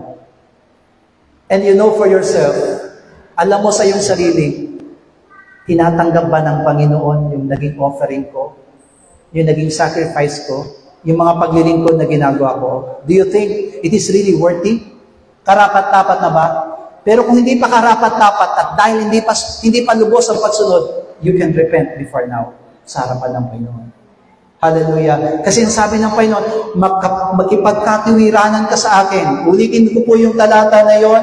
That is in verse 18. Hallelujah. Sa verse 18, magsiparito kayo ngayon at kayo'y mga katuwiranan. Sabi ng Panginoon, bagaman ang iyong mga kasalanan ay maging tila mapula, ay magiging mapuputi na parang niebe. Bagaman maging mapulang gaya na matingkad na pula, ay magiging parang balahibo na bagong maligong tupa. The only thing that we should do is really come before the Lord. At aminin natin sa Panginoon. Hallelujah. Handa ba tayong umamin sa harapan ng Diyos ngayon? Huwag tayo magkaroon ng reservation. Tayo pong lahat ay tumayo sa oras na ito. And I want you to come before the Lord. Nais ko po ng bawat sa ating yung lumapit sa harapan ng Panginoon. At tayo mismo ang magsabi sa amin, Lord, nagkulang ako. Hindi ko nagawa yung mga utos mo. Hindi ko nagawa ang lahat ng bagay na nais mo para sa akin. Maaring sumusunod ako, pero meron akong reservation. Meron akong itinitira. Nagiging alipin pa rin ako ng salibutan. Nagiging alipin pa rin ako ng kasalanan. But right now, as I've heard from your words, sa oras nito, bilang yung mga anak, kung naituring man akong Sodom at Gomora, patawad sapagkat nagkakasala ko, bawat ino-offer ko, bawat sacrifices ko sa iyong harapan, ay hindi naging karapat-dapat. Right now, let us come before the Lord. Siya sa atin mo, Jesus, ang puso ko. Hayaan mo na maging marapat ang aming mga buhay. Maging karapat-dapat kami na gagawin ng lahat ng bagay na siyang layunin at nais mo para sa aming mga buhay. Ikaw ang malayang manguna at maghari sa aming Panginoong Diyos. Father God, lalapit kami sa iyo, Panginoong Diyos. Patuloy po nating lapitan ang ating Diyos sa oras ito. Patuloy nating buksan ang ating mga puso. It's not too late. Ikaw ang nakakaalam ng iyong buhay. Are you giving 70%? That is disobedience. Are you giving 80%? That is disobedience. God wants 100% obedience. At kung hindi natin nagagawa, pwede pa tayong bumawi sa harapan ng Panginoon. God is giving us time. God is giving us His love at ibinibigay ng Panginoon sa atin ng pagkakataon. Chance.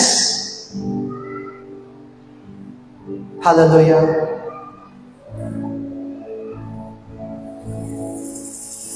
Sige sa ating mo, Jesus, ang puso ko sa kasalanan nagawa laban sa'yo. Nagtatapa, sumasaw, dumudulo sa harap ng banal mong trono. Lumalapit, amen, hindi man karapat-dapat sa kabanalan mo. Biyaya at kaawaan, kapatawaran sa'yo ay nakamtan ko, o aking Jesus. Come on, church! Sing with all your hearts. Siya sa atin. Amen! Aming Diyos, lumalapit kami sa iyo, Panginoon. Nagtatapat,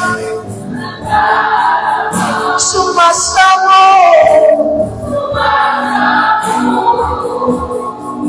dumudulog sa harap ng banal mong trono.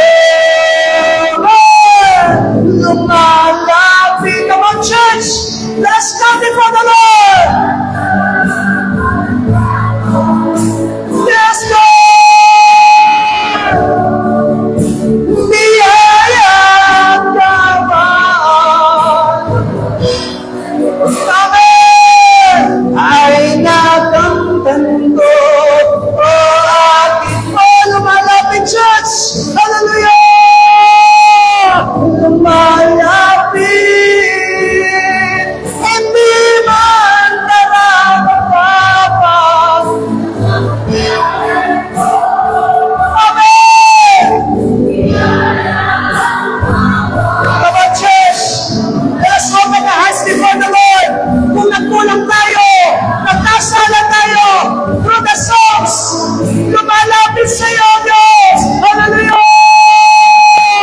Lumalapit, hindi man nararamdaman sa kabanalan mo.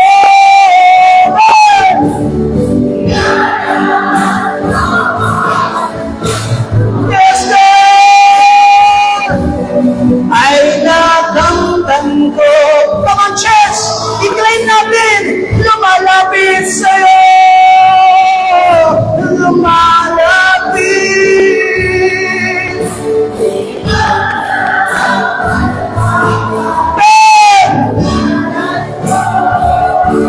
Yes, God! Sing with all your hearts, with all your soul. Ilabas natin sa harapan ng Panginoon. God, God, God will forgive you. Lumalapit sa'yo. Lumalapit. Amen.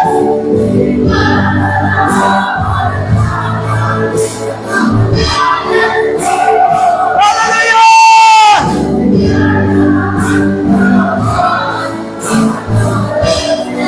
Ay nakamtan ko. Ay nakamtan ko. Thank you,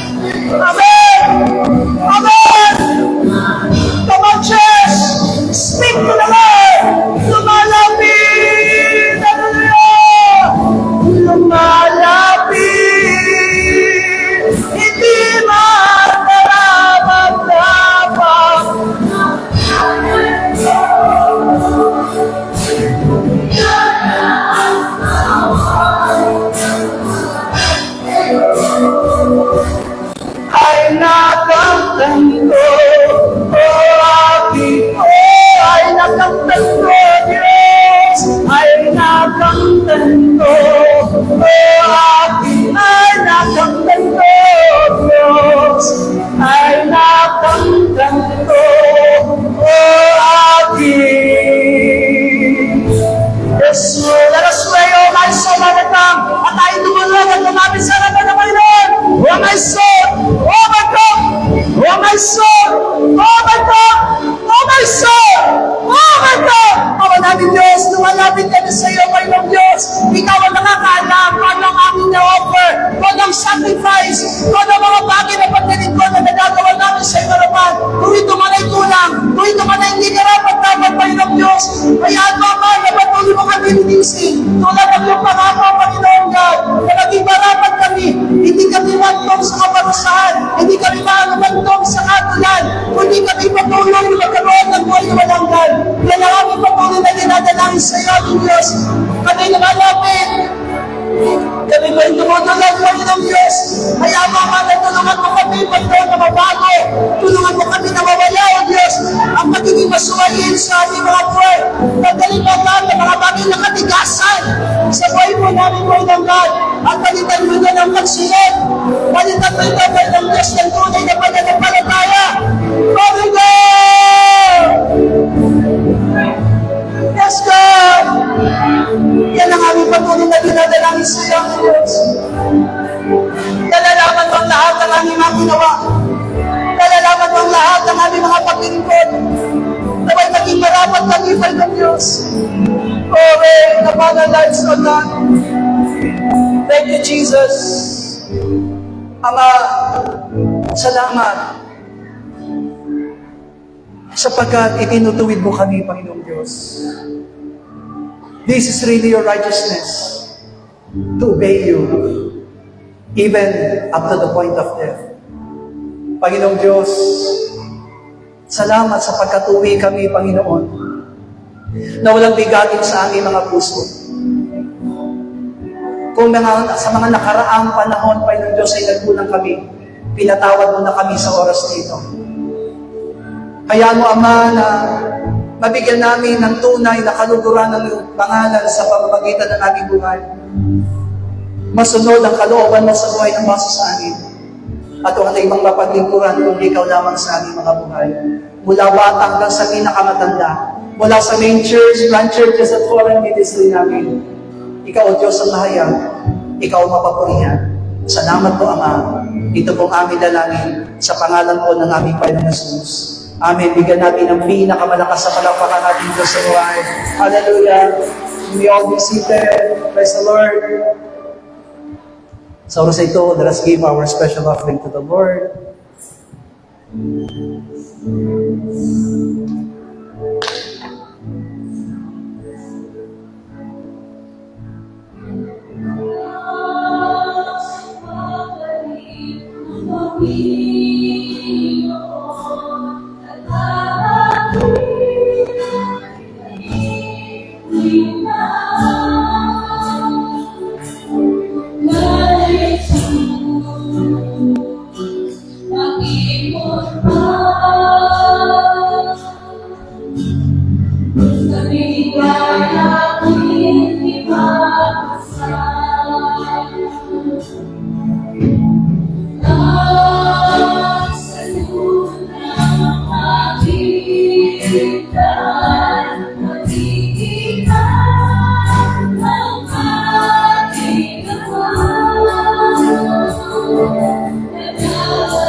Sama-sama po tayong tumayo.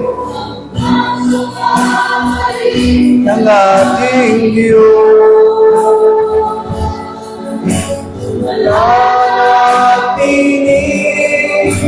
sa aking pagtakbo, takpan man ako inuno.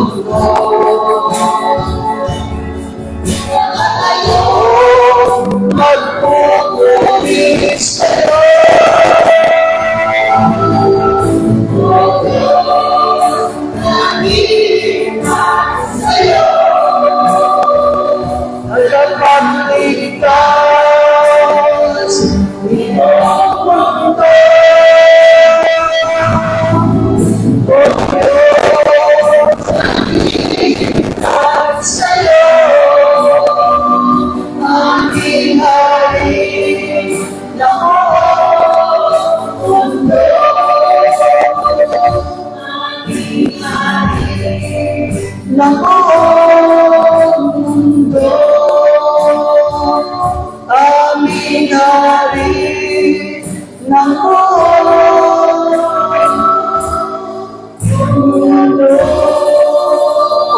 together, let's pray.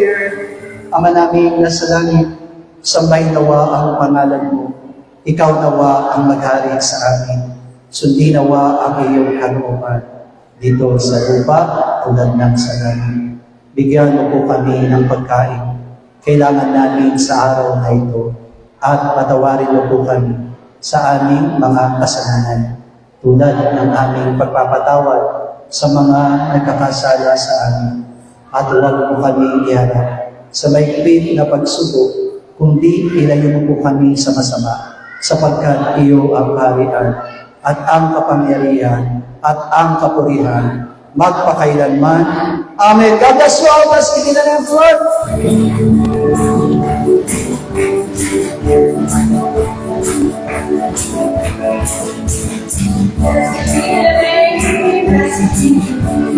Blessed be the name